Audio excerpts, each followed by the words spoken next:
Hello friends, எல்லோரும் எப்படி இருக்கீங்க? நல்லா இருக்கீங்களா? சாப்பிட்டீங்களா? இன்றைக்கி நம்ம வீடியோவில் என்ன பார்க்க போகிறோன்னா, என் அண்ணன் பொண்ணு ஏஜ்டன் ஆகிட்டா பெங்களூர்லேன்னு சொல்லியிருந்தேன். அதுக்கப்புறம் நாங்கள் திருச்சி வந்தோம். திருச்சியிலேருந்து அதுக்கப்புறம் மதுரையில் தான் எங்களுக்கு சொந்த வீடு, அப்பா வீடு இருக்குது. சரி, அங்கே வச்சு ஃபங்க்ஷன் பண்ணலாம் அப்படின்னு சொல்லிட்டு நாங்கள் எல்லாம் மதுரைக்கு பாப்பாவை கூப்பிட்டு கிளம்பி போகிறோம். ரொம்ப டயர்டாக இருந்துச்சு. காலையில் நல்ல பார்த்து அப்பா சீக்கிரமே கிளம்பணும் அப்படின்னு சொல்லி கூப்பிட்டு போனாங்க. அதனால் தூங்கிட்டேன். தலையெல்லாம் எப்படி டயர்டாக இருக்குது பாருங்கள். தலையெல்லாம் கலைஞ்சி போய் டயர்டாக தான் இருந்துச்சு. சரி, காலையில் மதுரைக்கு போகலாம் அப்படின்னு சொல்லி கிளம்பியாச்சு. காரில் இடம் பத்துற வரைக்கும் கிளம்பி போனோம். மற்றவங்களாம் வந்து லேட்டாக வரேன் அப்படின்னு சொல்லிட்டாங்க. என் ஹஸ்பண்டு, என் பையன்லாம் வந்து மறுநாள் தான் வந்தாங்க. ஏன்னா அவனுக்கு டியூஷன் இருக்குது, இவருக்கும் வேலை இருந்துச்சா, அதனால் நாங்கள் ஃபங்க்ஷன் அன்றைக்கி வந்துக்கிறோம் அப்படின்னு சொல்லிட்டாங்க. ஏன்னா அவன் 12th, அதனால் அவன் படித்து டியூஷன் சேர்த்து விட்ருக்கேன். அதனால் நான் டியூஷன்லாம் முடிச்சுட்டு ஃபங்க்ஷன் அன்றைக்கி வந்துக்கிறோம் அப்படின்னு சொல்லிட்டாங்க. நாங்கள் மட்டும்தான் ஃப்ரெண்ட்ஸ் கிளம்பி போனோம். போகும்போதே காலையில் டிஃபன் வாங்கியாச்சு. அங்கே மதுரையில் சூப்பராக இருக்கும். அம்மன் டிஃபன் நல்லாயிருக்கும். யாருன்னா நம்ம நடிகர் சூரியோடது தான். நல்லாயிருக்கும். காலைல டிஃபன் வாங்கி சாப்பிட்டு அடுத்த வேலையை பார்க்கலாம் அப்படின்னு சொல்லிட்டு கிளம்பலான்ட்டு சரவணா ஸ்டோர்ஸ் கிளம்பணும். நம்ம சென்னையில் இருக்கிறது பெருசு, அதெல்லாம் கொஞ்சம் அந்தளவுக்குலாம் இருக்காட்டினாலும் மதுரையில் 2 இருக்குது. ஒன்று பைக்கரா, ஒன்று வந்து மாட்டுத்தாவணியில் இருக்குது. பைக்கரா வந்து எங்கள் மாமனார் வீட்டு பக்கத்தில் தான் இருக்குது. நான் அடிக்கடி அங்கே போவேன். இந்த சரவணா ஸ்டோர்ஸ் போகணுன்னு நினச்சிட்டே இருந்தேன், போனதே இல்லை. ஆனால் இந்த தடவை வாய்ப்பு கிடச்சிருச்சு. போனேன், நல்லா தான் இருந்துச்சு. அங்கே நான் பார்த்தது சின்னதாக தான் இருந்துச்சு, என் மாமனார் வீட்டுக்கிட்ட இருக்கிறது. அதை கம்பேர் பண்ணும்போது இது நல்லா பெருசாகவே இருந்துச்சு. ஆனால் சென்னையில் இருக்க அளவுக்கு ரொம்ப பெருசெல்லாம் இல்லை, ஆனால் நல்லா இருந்துச்சு. போயிட்டு வந்தோம். ஏன்னா பாப்பாவுக்கு வந்து கொஞ்சம் லெஹங்காவுக்கு போகிறதுக்கு ஜுவல் செட் வாங்கணும், பேங்கிள்ஸ்லாம் வாங்கணும், மற்ற குட்டீஸ் 2 பேருக்கும் வாங்கணும் அப்படின்னு சொல்லிட்டு போனோம். ஃப்ரெண்ட்ஸ், இது பாருங்கள், ரொம்ப அழகாக இருக்குதுல்ல.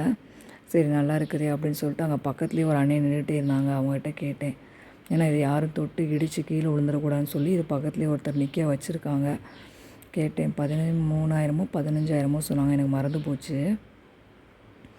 அதுக்கப்புறம் எங்கள் அண்ணன் குட்டீஸ்லாம் வச்சு ஃபோட்டோ எடுத்துகிட்டு அவங்களுக்கு ஒன்று ஒன்றா, ஐயோ அவங்கள கூப்பிட்டு போனால் அங்கிட்டு அவங்க வந்து வளையல் வாங்குறதுல இல்லை, 2 குட்டீஸும் ஓடி ஓடி விளையாடுறது ஜாலியாக இருக்கிறதே தான் இருக்கிறாங்க. அவங்கள கூப்பிட்டு வளையலுக்கு கைக்கு செட் ஆகுதான்னு சொல்லி போட்டு பார்த்து வாங்கியாச்சு. அதுக்கப்புறம் ஸ்நாக்ஸ் சாப்பிட்ணுன்னு சொன்னாங்க. சரி சாப்பிட்லாம் வாங்கன்னு கூப்பிட்டு போனோம். அங்கே பார்த்தீங்கன்னா இங்கே பாருங்கள், தேன் கூடு எவ்வளோ பெருசு இருக்குதுன்னு பயந்துட்டோம். ஐயோ எப்பட்றா இது பக்கத்தில் எல்லாம், அங்கே பாருங்கள், அங்கே ஒரு தேன் கூடு, இங்கே ஒரு தேன் கூடு, எப்பட்றா எல்லோரும் பக்கத்தில் உட்காந்துருக்காங்களே அப்படின்னு சொல்லிட்டு போகவே பயமாக தான் இருந்துச்சு. அப்புறம் நாங்களும் அங்கே போய் தான் உட்காந்துருந்தோம்.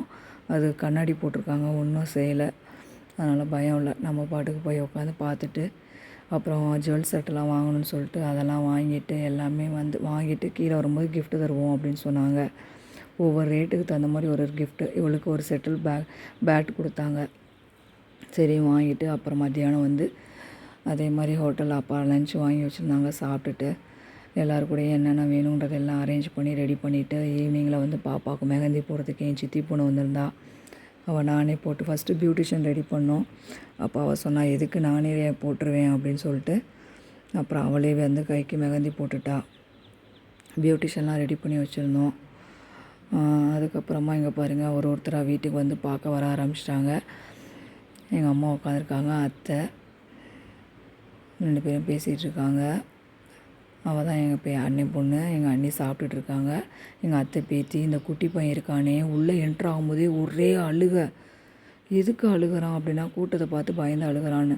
சரி உள்ளே வந்து செட் ஆயிடுவான்னு பார்த்தா வந்ததுலேருந்து அவங்க அம்மா விட்டு இறங்கவே இல்லை.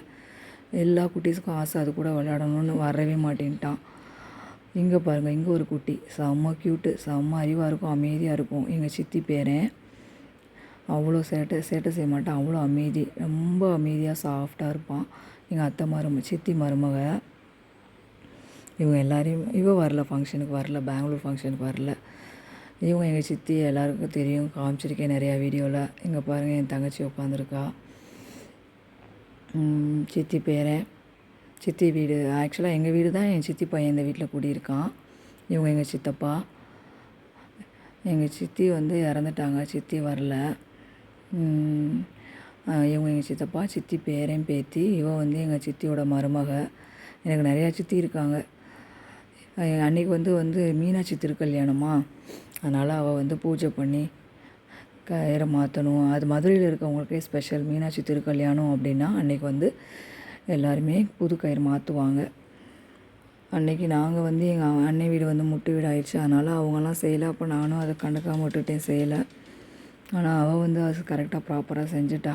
மீனாட்சி திருக்கல்யாணம் கரெக்டாக செஞ்சணுன்னு அவள் கயிறு மாற்றிட்டு, அதுக்கப்புறம் காலையில் இந்த சித்தி தான் வந்து வெண்பொங்கலை வச்சு தேங்காய் சட்னி சாம்பார் வச்சுருந்தாங்க. அவ்வளோ சூப்பராக இருந்துச்சு. ஹோட்டலே தோற்று போயிடும். சித்தி எப்போ வெண்பொங்கலை வச்சாலும் நல்லா செய்வாங்க. ஆனால் இவ்வளோ பேர் இருந்தும் இவ்வளோ பேருக்குமே செஞ்சுட்டாங்க. அப்படியும் கடைசியில் ஒரு 2-3 பேருக்கு பத்தலை. அப்போ டிஃபன் வாங்கிக்கலான்னு பிளான் பண்ணோம். அப்போ நான் தான் சொன்னேன், இல்லை சித்தி, கடைசியில் சாப்பிட்டது எங்கள் அப்பா மாமா தான். நான் சொன்னேன், இல்லை சித்தி, மத்தியானம் காலையில் ஹோட்டலில் வாங்கி சாப்பிட்றத விட இந்த வெண்பொங்கல் நீங்கள் செய்கிறது நல்லாயிருக்கும்னு சொல்லி அப்புறம் அதே செய்ய சொன்னோம். மத்தியானம் வந்து ஹோட்டல்லேருந்து வந்துருச்சு. எல்லாருமே சாப்பிட்டுட்ருக்காங்க. சாப்பாடு எல்லாருமே சூப்பராக இருக்குதுன்னாங்க. மத்தியானம் லன்ச்சு முடிஞ்சிருச்சு. சாயந்தரம் வந்து சாயந்தரம் ஃபங்க்ஷனை வந்து தனி வீடியோ போடுறேன். இப்போ அது இங்கே வந்து பார்த்திங்கன்னா எங்கள் அண்ணி அந்த பூ, குங்குமம், சிமிழ் இதெல்லாம் வச்சு சந்தனம், குங்குமம் எல்லாம் ரெடி பண்ணிகிட்ருக்காங்க. சரி, எங்கள் அண்ணி குட்டீஸ் ரெண்டும் அங்கே பாருங்கள், என் தம்பி, இவங்க 2 பேரும் ட்வின்ஸு சொல்லியிருக்கேன், நீங்கள் பார்த்துருப்பீங்க போன வீடியோவில். எங்கள் அப்பா அப்பாவும் அலைஞ்சிட்ருக்காரு. அங்கே இங்கேன்னு ஒரு ஜாமானை வாங்கி அலைஞ்சிட்ருக்காரு. இங்கே என் பையன் இருக்கான்ல, அவன் வந்து எங்கள் அண்ணன் பிள்ளைங்க 2 பேருக்கும் சந்தன குங்குமம் வச்சிட்ருக்கான். இது 2 குட்டீஸ் 2 அங்கே நின்று நீங்கள் வரவங்களாம் வரவேற்கணும், இப்படி செய்யணும் அப்படி செய்யணும்னு சொல்லிட்டு இருந்தா. இது 2ம் சரி சரி சரி நாங்கள் கரெக்டாக நின்று எல்லாம் செஞ்சுருவோம் அப்படின்னு சொல்லிட்டு அங்கே நின்று என்ன செய்கிறாங்களுக்கு பாருங்கள். கல்கண்டு இருக்குது, அதை எடுத்து சாப்பிட்டுக்கிட்டு பூ எடுத்து நோண்டிக்கிட்டு விளையாண்டுக்கிட்டு ஜாலியாக இருக்காங்க. எங்கள் சித்தியெல்லாம் கிளம்பலை.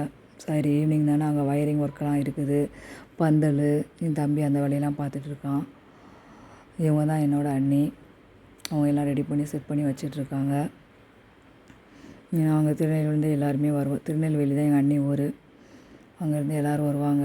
அதுக்குள்ளே நம்ம எல்லாம் ரெடி பண்ணி வச்சுருவோம் அப்படின்னு சொல்லிட்டு எல்லாம் ரெடி பண்ணி வச்சுட்டு அங்கே கொஞ்சம் சாப்பிட்டுட்டு இருந்தோம்.